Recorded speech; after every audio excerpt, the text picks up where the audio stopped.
नमस्कार मित्रों, आज हम रीट के लिए कुछ महत्वपूर्ण प्रश्न हैं हमारे पास यहाँ पे बाल विकास एवं शिक्षा शास्त्र से संबंधित कुछ प्रश्न हैं। 10 प्रश्न होंगे यहाँ पे जिनके बारे में हम चर्चा करेंगे, जो बहुत ही महत्वपूर्ण होंगे रीट के लिए और भी बहुत कुछ सीटेट के एग्ज़ाम के लिए भी महत्वपूर्ण रहेंगे। जैसे कि पहला प्रश्न है, फर्स्ट प्रश्न देखिए यहाँ पे कि परिपक्वता इत्यादि से व्यवहार में उत्पन्न परिवर्तन को भी अधिगम कहा जाता है।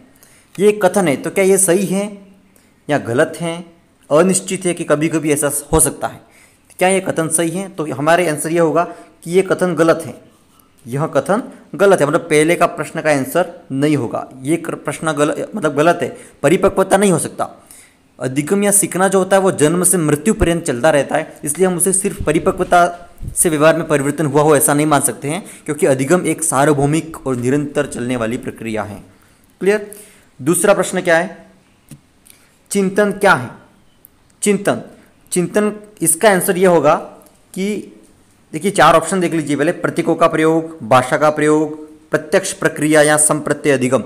तो इसका आंसर जो है चिंतन, उसका आंसर है प्रतीकों का प्रयोग। चिंतन क्या है? प्रतीकों का प्रयोग। मतलब एक चिंतन क्या होता है? चिंतन एक ज्ञानात्मक पहलू होता है, ठीक है, और ये एक जटिल मानसिक प्रक्रिया है। क्या? चिंतन। और ये प्रतीकों का प्रयोग है। क्लियर? नेक्स्ट प्रश्न है तीसरा, परिवेश की वस्तु जिसे प्राणी प्राप्त करने का प्रयास करता है कही जाती है। परिवेश की वस्तु जिसे प्राणी होता है वो प्राप्त करने का प्रयास करता है, उसको क्या कहते हैं? उसको प्रबलन कहते हैं, प्रेरक कहते हैं, उद्दीपक कहते हैं कि प्रलोभन कहते हैं? तो इसका आंसर होगा प्रेरक। ठीक है, प्रेरक कहेंगे।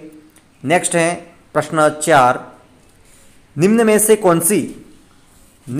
कौन सी डिसलेक्सिया की विशेषता नहीं है? देखिए इसके अंदर 3 विशेषता होगी और एक नहीं होगी। कौन सी डिसलेक्सिया की विशेषता नहीं है ऐसा पूछा है। तो देखिए एक तो है ए में वाचन परिशुद्धता, गति तथा बोध की समस्या। इसके बाद है सीधे या उल्टे हाथ के प्रयोग के संबंध में निश्चय, लिखने की धीमी गति, छपे हुए शब्दों को सीखने और याद करने की कठिनाइयाँ। तो इसके अंदर जो नहीं है वो कौन सा? ये नहीं है, बी, सीधे या उल्टे हाथ के प्रयोग के संबंध में निश्चय। इस बात का कोई मतलब नहीं है डिसलेक्सिया से। डिसलेक्सिया पठन व लेखन संबंधी दोष होता है, ठीक है, वाणी या लिखित पढ़ने लिखने से जुड़ी एक खास विकलांगता होती है जिसको डिसलेक्सिया कहते हैं। तो ये बी जो होता है वो इसका आंसर होगा। ठीक। नेक्स्ट प्रश्न 5, छात्रों में चोरी करने की आदत को कैसे दूर किया जा सकता है? ठीक है, तो इसके आंसर ऑप्शन देखना, बालकों को पारितोषिक देकर, उदाहरण देकर, ताड़ना देकर या सजा देकर।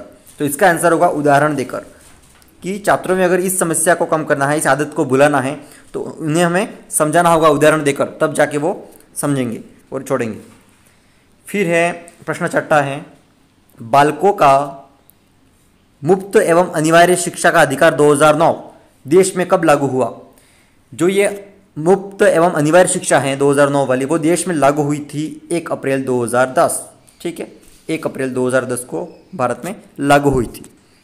प्रश्न 7वां है, 20वीं शताब्दी को बालक की शताब्दी कहा जाता है, यह परिभाषा किसने दी है?